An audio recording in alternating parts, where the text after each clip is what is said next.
Assalamualaikum warahmatullahi wabarakatuh. Kami dari mahasiswa Universitas Bina Sarana Informatika.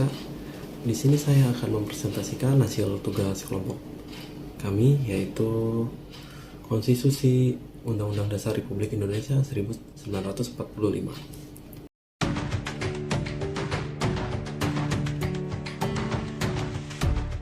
Baik, di sini saya akan membahas poin pertama. Apa itu Konstitusi Undang-Undang Dasar Negara Republik Indonesia tahun 1945? Istilah konstitusi berasal dari bahasa Prancis, yaitu constituer, yang berarti membentuk. Istilah membentuk ini dimaknai sebagai pembentukan suatu negara atau menyusun dan menyatakan suatu negara. Sedangkan Undang-Undang Dasar Negara Republik Indonesia tahun 1945 adalah konstitusi dan sumber hukum tertinggi yang berlaku di negara Republik Indonesia. Tujuan konstitusi merupakan hukum dasar tertinggi dalam suatu negara. Adapun tujuan konstitusi adalah untuk membatasi. Dalam konstitusi yang merupakan paham di mana kekuasaan harus dibatasi agar negara dapat dijalankan sesuai dengan tujuan pembentukannya. Jika tidak dilakukan pembatasan kekuasaan, konstitusi akan kehilangan rohnya dan hanya menjadi legitimasi bagi kekuasaan negara yang tak terbatas. Fungsi konstitusi. Konstitusi memiliki beberapa fungsi, yaitu sebagai berikut. Yang pertama adalah fungsi penentu dan pembatas kekuasaan organ negara. Yang kedua, fungsi pengatur hubungan kekuasaan antar organ negara. Yang ketiga, fungsi pengatur hubungan kekuasaan antar organ negara dengan warga negara. Yang keempat, fungsi penyalur atau penagih kewenangan dari sumber kekuasaan yang asli, rakyat kepada organ negara. Yang kelima, fungsi simbolik sebagai pemersatu. Yang keenam, fungsi simbolik sebagai rujukan identitas dan keagungan kebangsaan. Yang ketujuh, fungsi simbolik sebagai pusat upacara, seremoni.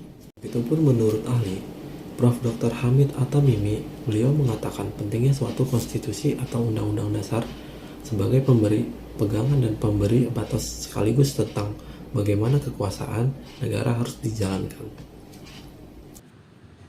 Sejarah UUD 1945 pertama disusun oleh BPUPKI pada 29 Mei sampai 16 Juli tahun 1945. 2. Disahkan PPKI pada 18 Agustus 1945 sehari setelah proklamasi kemerdekaan. 3. Amandemen UUD 1945 dari tahun 1999 sampai 2002 setelah reformasi tahun 1998, desakan untuk perubahan sistem politik dan demokrasi semakin kuat, maka MPR melakukan 4 kali amandemen terhadap UUD 1945 pada periode 1999 sampai 2002. Struktur UUD 1945.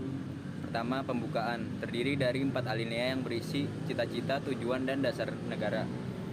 Memuat Pancasila sebagai dasar negara. Yang kedua, batang tubuh, terdiri dari 16 bab, 37 pasal, serta aturan peralihan dan aturan tambahan. Ketiga, penjelasan, menguraikan maksud dan tafsir dari isi batang tubuh. Fungsi dan kedudukan UUD 1945. UUD 1945 menjadi dasar hukum tertinggi di Indonesia, menjadi acuan bagi pembuatan undang-undang dan kebijakan pemerintahan, menjamin hak-hak dasar warga negara seperti hak kebebasan, kesetaraan, dan keadilan. Nilai-nilai UUD 1945.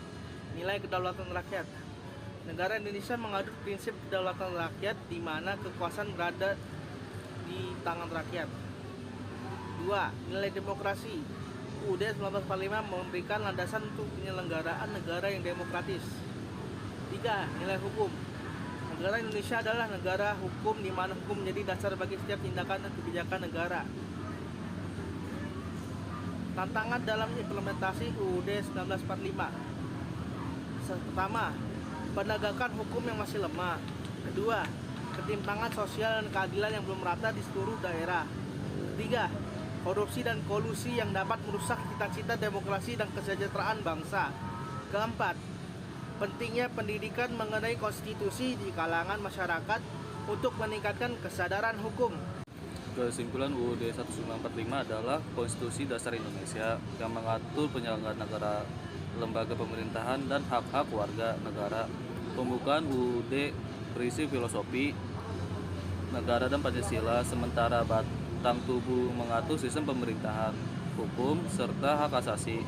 serta amandemen UUD 1945 lebih demokrasi dan menekankan prinsip keadilan, kesejahteraan, serta perlindungan hak asasi manusia. Sekian dari kelompok kami. Terima kasih yang sudah menyaksikan. Mohon maaf bila ada yang kurang. Sekian, terima kasih.